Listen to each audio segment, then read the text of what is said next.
Okay, today we're talking about Chapter 1, the real numbers, and Section 1.1, which is the sets of real numbers. The natural numbers are sometimes called the counting numbers.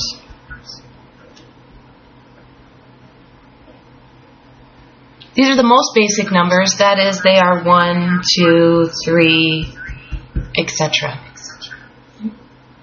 So that's what's known as the natural numbers. They are the smallest, most basic numbers that we have. I'm going to start building a diagram for you to show how the sets of real numbers fit together. So in the center of the real numbers, here, we'll draw this circle to represent the set. These are the natural numbers. So 1, 2, 3, etc. Now there are other types of numbers. These are the whole numbers. And the whole numbers are 0 and all of the counting numbers. So the whole numbers include 0. So if I was to draw the set that represents the whole numbers include all of the natural numbers plus 0.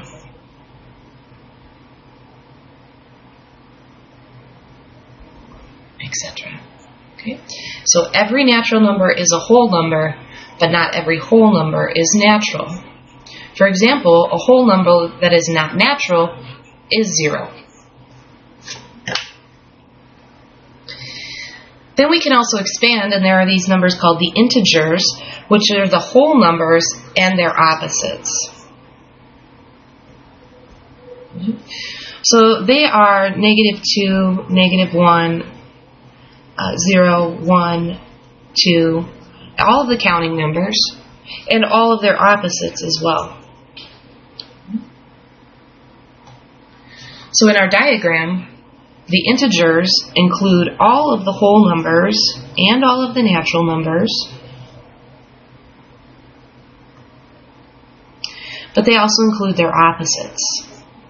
So this is the whole numbers, and then we include their opposites, etc., etc., etc. So every whole number is an integer, but not every integer is a whole number. For example, -2 is not a whole number. Then we have these numbers called the rational numbers, and these are any numbers that can be written as the ratio, more commonly known as a fraction, of 2 integers. So a ratio of 2 integers is a fraction. Okay. Now we can represent rational numbers as fractions, or they'll have a decimal form. And if they have a decimal form, then the rational number will either terminate or it will repeat as a decimal. So what do I mean by this? I mean a terminating decimal is 0.24, that is, it ends. That's the same thing as 1/4. Okay. Or a repeating decimal, for example, is 1/3, which is 0.3, that repeats forever. And that line above the 3 means this 3 repeats on and on and on. So on our diagram, the rational numbers actually include all of the integers because every integer can be written as a rational number. Okay. So, for example, what I mean by that, 3 is an integer. We can write any integer as a fraction by putting it over 1. That is, 3 divided by 1 is just 3. You can do it with the negative numbers as well. -2 is an integer. That is the same thing as -2 over 1. Okay. So these will terminate or they will repeat. Okay. But we all know we have decimals that will not terminate or not repeat. Okay, so another way of saying that is we're talking about irrational numbers, and these are real numbers that are non-terminating.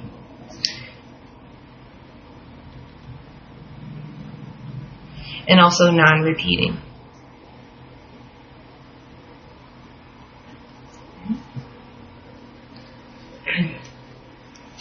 Now, because of this unique property, if I draw a box around it,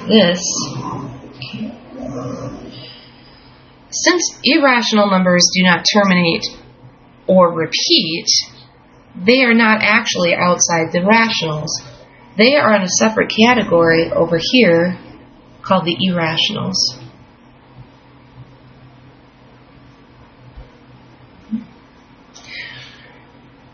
Examples of this are the square root of 6. Okay? The square root of 6 is not a perfect square, and it cannot reduce. So the square root of 6, let me show you this. If we were to graph this on a number line, okay, if here we have 0 and 1 and 2 and 3 and 4 and 5 and 6, 7, 8, and 9, okay, this is just a brief section of the number line. If I wanted to approximate the square root of 6, well, I can think of it this way as well. I can also say, well, if this is true about the number line, then the square roots must also be true about all of these. Okay? So what I'm saying here then is that the square root of 4 is less than the square root of 5, because the number 4 is less than 5. And the square root of 6 must be greater than the square root of 5, because 6 is greater than 5. But we can use this to approximate what the square root of 6 would be. I know that the square root of 0 is equal to 0, and the square root of 1 is equal to 1, and the square root of 4 is equal to 2, and the square root of 9 is equal to 3. Therefore, the square root of 6 is in between the number 2 and number 3, so it's 2 point something, approximately. Okay, so we'll be using this to approximate again. Okay. So that's an example of an irrational number. The 2 point something, the point something will never terminate and will never repeat. Okay. Now there's also irrational numbers that look like variables, but they're actually irrational numbers, and one of them is pi. Pi is approximately 3.14. This terminates. This is an approximation of pi, but pi actually goes on and on and on forever, never terminating and never repeating. And when we put all these together, the box, these form what we call the real numbers. So up here, this is the diagram that I will refer to in your worksheet. Okay. So we have some examples of rational numbers. 3 over 4. You could take its negative. That would also be rational. The examples of irrational numbers, square root of 7, pi, and later on in your career you'll see the number e. Okay. Now because of this diagram, notice that you're either on this side or on this side, so all real numbers are either rational or irrational.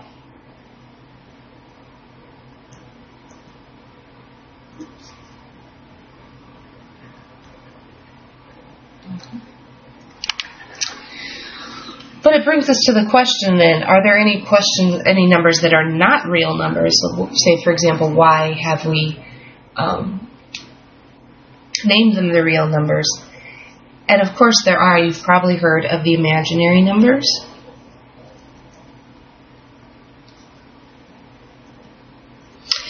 And this is when you take the square root of a negative number, and by definition, the basic unit of an imaginary number is the square root of -1, which is I. Okay. So there are numbers that are not real. That is when the negative is under the square root, and these are imaginary numbers. Alright. Now, let's consider a set of numbers and see if we can classify it. So here we have a set. We're going to call this set S. These braces are known as set notation, and here are the various numbers they would like us to classify. Okay? So the number 6 is one of our counting numbers. So it is a natural number. But remember, if you're a natural number, all natural numbers are whole, they're also integers, and they're also rational. So 6 is also a whole number, it is an integer, it is a rational number because we could write it as 6 over 1.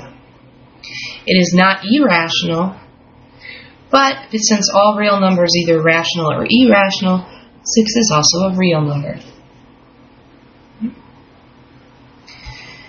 Now, we saw the square root of 6 is not a perfect square. So it cannot reduce to a natural number, a whole number, an integer, or rational, and it must be irrational.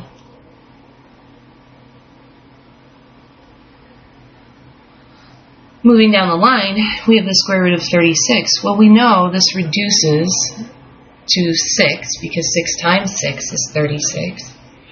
So the square root of 36 is also a natural number once we reduce it, which also makes it a whole number, which also makes it an integer, which also makes it a rational number, and finally, a real.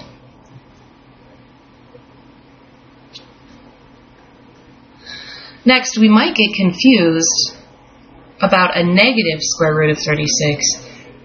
However, notice the negative is on the outside of the radical, so this reduces to negative 6. Now, negative 6 is not a natural number, nor is it a whole number. It is the opposite of 6, so it is an integer. And since it's an integer, it can also be a rational number. And also, finally, the real number. On the other hand, the square root of negative 36 is not a real number. So it will not be on this list. Here we have a ratio of 2 integers, 5 over 6. We've made it the opposite of that. So this is a rational number. It's not natural, it's not whole, it's not an integer. It is a rational, and hence it's a real number.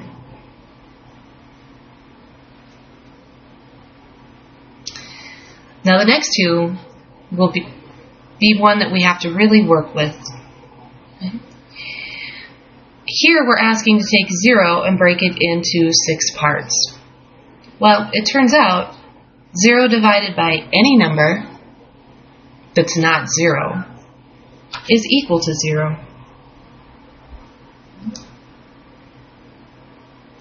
So 0 is not a natural number, but it is a whole number, which will make it an integer, will make it rational, and therefore real. Alternatively, here we're asked to take the number 6 and break it into 0 parts, which is impossible to do, and mathematically, when we take a number and divide it by 0, any number but 0, divided by 0 will be undefined. And since it's not defined, it's not even a number and will not be included in the list. Here we have a decimal form of a number. We have the 6 with the bar up top, which means it is a repeating decimal. And repeating decimals are rational numbers. And since it's a rational number, it's also a real number.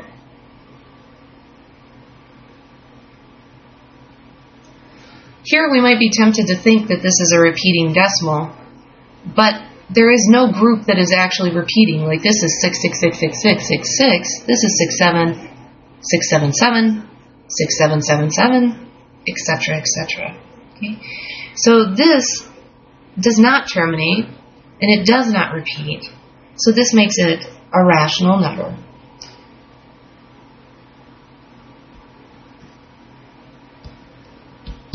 And you'll need to include the ellipses to say that the pattern will go on. Okay. So that's how we classify a set of real numbers. Now there are some properties of real numbers that we would that we need to become familiar with. And the commutative property has to do with changing order.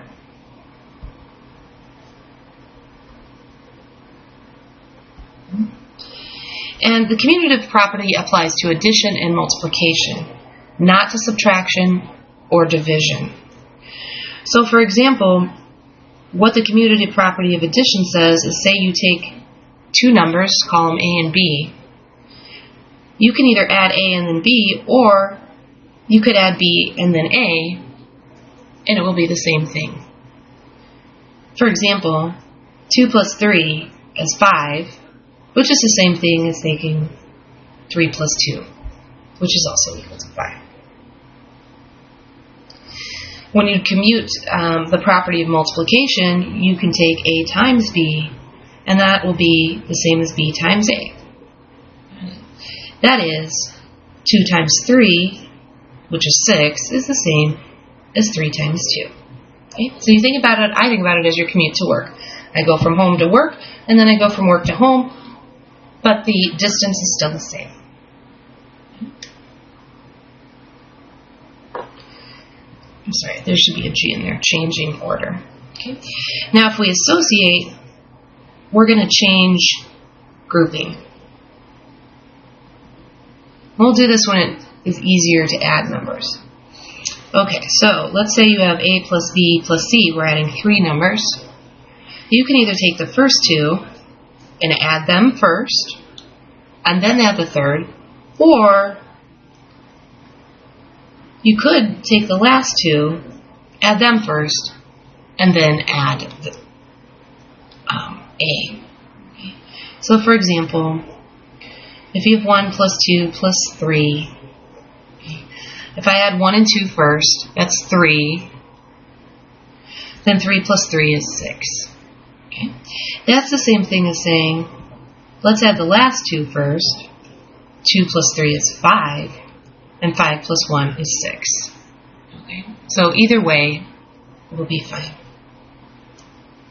And it works with multiplication as well. You could multiply the first 2 and then the third, or you could multiply the last 2 and then the first. So for example, I could multiply 1 times 2 and then multiply by 3. 1 times 2 is 2. 2 times 3 is 6. Or I could multiply the last 2. 2 times 3 is 6. 6 times 1 is also 6.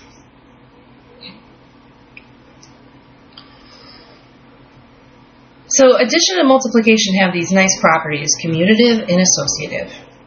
But we wonder sometimes lots of times, how does multiplication and addition interact? And that is through what we call the distributive property.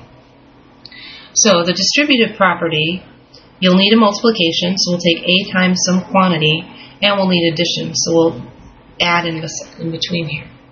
Okay. So what that means then is that's the same thing, lots of times we see the arrows drawn, is you take A times B, and then we add, and then A times C.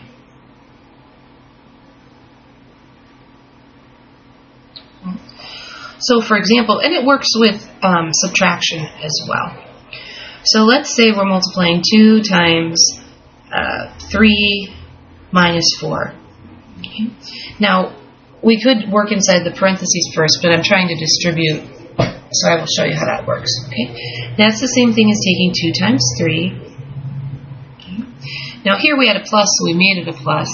This is positive and this is negative, so this will become a minus, and then we distribute through here 2 times 4, which is 6 minus 8, which is negative 2. Okay.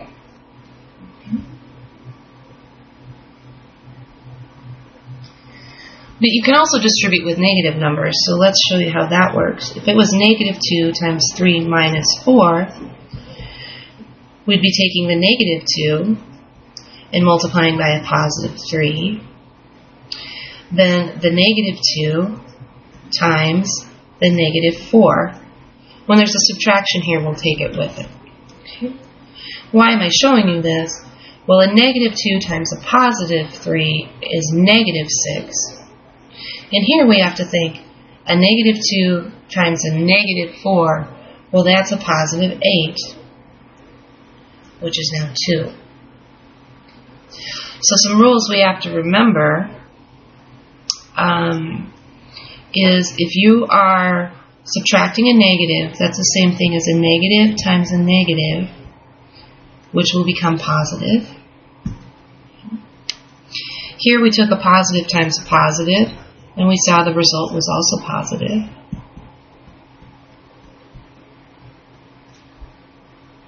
Here we took a positive times a negative, so a positive 2, we could have written this as positive 2 times negative 4. Either way, we would come up with negative 8. So a positive times a negative is a negative. And here we took a negative times a positive, which again we saw was negative. So this is a key that you will need to reference and become very familiar with. You'll have problems like this on your homework. Now there's other properties of the real numbers. 0 and 1 are very important numbers in our number system, and here's why. We want to find an identity, okay? And there's an additive identity and there's a multiplicative identity.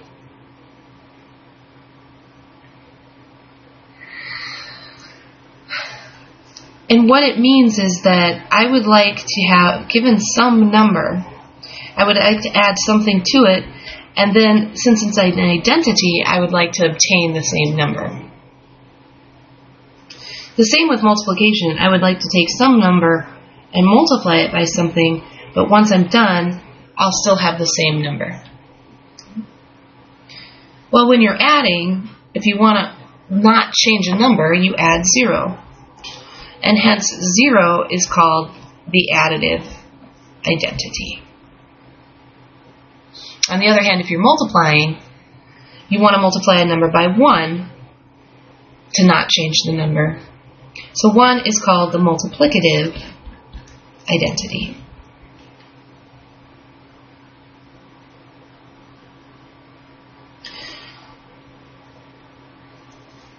So the identity will leave the number unchanged. On the other hand, I might want to take a number and add something to it so that I get 0. That is, so I get the additive identity. Or in multiplication, I might want to take a number and multiply something so that I get 1. That is the multiplicative identity. So it turns out that what you have to do, if you want A, what you have to add to it is its opposite to get 0. Therefore, the additive inverse, that is what will get you back to the additive identity of any given number A, is its opposite. So for example, if we have negative 3, I want to add something to it to get 0. Well, I have to take its opposite. So the opposite of a negative 3 is a positive 3. And this is directly as a result, a negative and a negative becoming positive. So the opposite of a negative is a positive.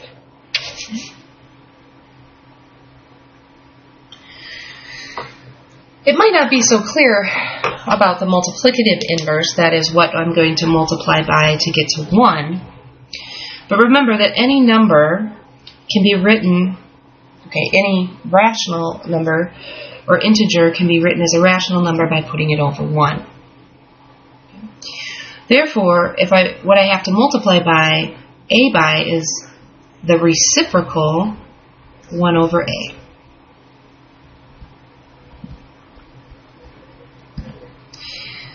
Then this becomes A over A, which is just 1.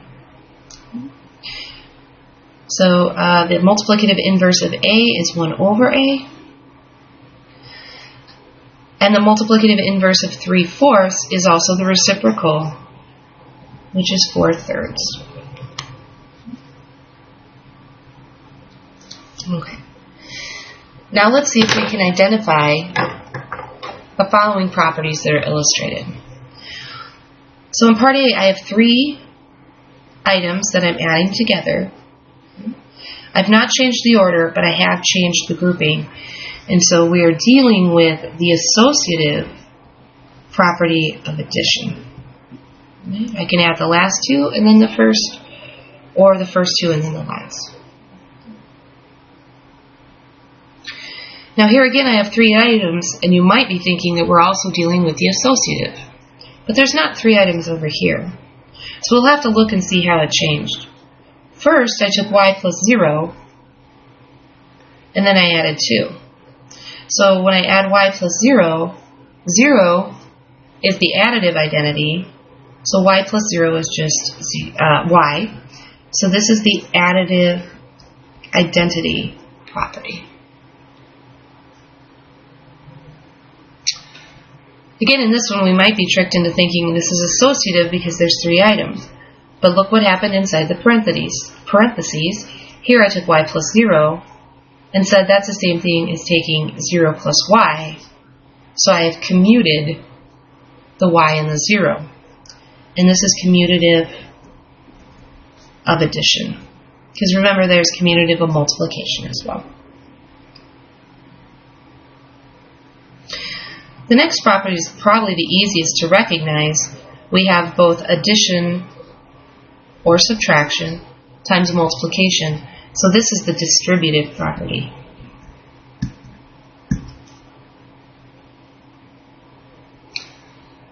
In E, we have x plus y divided by 3 times 3 over x plus y equals 1. So notice we've taken a rational number. It does have variables in it. And we've multiplied it by its reciprocal, and we've gotten 1. So what we've done here is we've used the multiplicative inverse property.